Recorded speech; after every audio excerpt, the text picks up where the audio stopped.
ये जो है वर्क वीज़ा एटलीस्ट जो है, स्पेशली जो टियर 2 की कैटेगरीज़ हैं, टियर 2 में एक जनरल कैटेगरी है, एक स्किल्ड वर्कर की कैटेगरी है ना। तो जो स्किल्ड वर्कर की कैटेगरी है उसको तो अब इन्होंने ग्लोबल टैलेंट का नाम दे दिया, ठीक है। जो टियर 2 की जनरल कैटेगरी है वो अभी स्टिल एग्ज़िस्ट करती है।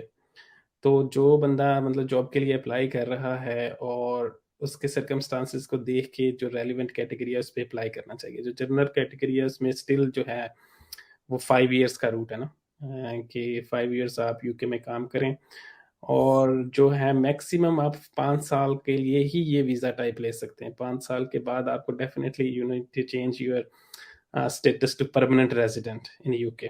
तो जो ये टियर 2 की कैटेगरी है ये सिर्फ़ 5 साल के लिए वीज़ा इश्यू करती है। स्टार्टिंग के लिए आपको देते हैं 2 साल का, 3 साल का, फिर आप एक्सटेंड करवाते हुए 5 साल तक जाते हैं। जब 5 साल पूरे हो जाते हैं तो फिर आप जो है वो आईएलआर के लिए अप्लाई कर देते हैं जिसको indefinite leave to remain UK कहते हैं ना। तो अब जो ये स्किल्ड वर्कर या जो ये ग्लोबल टैलेंट की ऑप्शन है, ये ज़्यादातर मिल रही होती है जो अ, पीएचडीज़ होते हैं या कोई बहुत ज़्यादा जो है वो एक्सेप्शनल टैलेंट रखते हैं ना, ठीक है। तो इसकी जो डिफरेंट रूट्स हैं वो हम एक सेपरेट वीडियो में डिस्कस करेंगे। मगर विद इन ग्लोबल टैलेंट भी जो ड्यूरेशन है आपका वेरी करता है सेटलमेंट का, मतलब कि जो ग्लोबल टैलेंट है उसके अंदर डिफरेंट इंडोर्समेंट बॉडीज होती हैं। अगर आपने पीएचडी एक स्पेसिफिक डोमेन में की हुई है, फॉर एग्जांपल आपकी पीएचडी फिजिक्स में है और आपको इंडोर्समेंट चाहिए फॉर एग्जांपल ब्रिटिश सोसाइटी से या रॉयल सोसाइटी से, तो उसकी जो सेटलमेंट ड्यूरेशन है वो 3 साल है। और जो अगर आपका है आप एक्सेप्शनल टैलेंट रखते हैं एज अ डिजिटल क्रिएटर, तो आपको एक सेपरेट बॉडी के पास जाना पड़ता है इंडोर्समेंट के लिए। तो फॉर एग्जांपल टेक्नीशियन के नाम से एक इंडोर्समेंट बॉडी है यूके के अंदर। तो उस केस में जो आपका सेटलमेंट पीरियड है वो 5 इयर्स हो जाता है, जो कि इक्विवेलेंट है एक नॉर्मल टियर 2 जनरल वीज़ा के। तो ये सारी चीज़ें आपको देखनी पड़ेंगी जब आप अप्लाई कर रहे हैं जॉब के लिए, और आपको डिस्कस करना पड़ेगा एचआर के साथ डिटेल में कि आपको कौन सी वीज़ा कैटेगरी मिलेगी।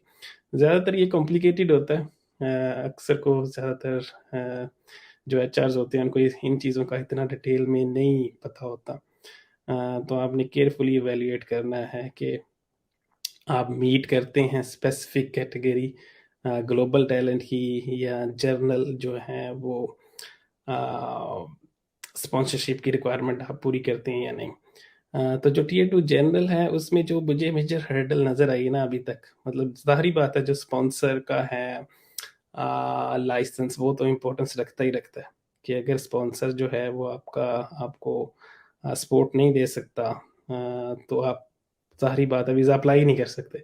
मगर इसमें दूसरी हर्डल सैलरी की भी है, कि even though you will get the sponsor letter, but they will not give you the required, the salary. They will give you the bare minimum to meet the criteria. तो ये भी आपको जो है आपकी जॉब ऑफर में उसमें आपको देखना चाहिए कि आपकी सैलरी कितनी है, जो सैलरी की वेज रेट है वो करंट वेज रेट के अकॉर्डिंग है या नहीं। तो आई थिंक ये सारा लिटिल बिट कॉम्प्लिकेटेड है, मगर आप जब डिटेल में देखेंगे अपनी स्पेसिफिक सिचुएशन के अकॉर्डिंग तो चीज़ें जो हैं वो ज़्यादा क्लियर हो जाएंगी।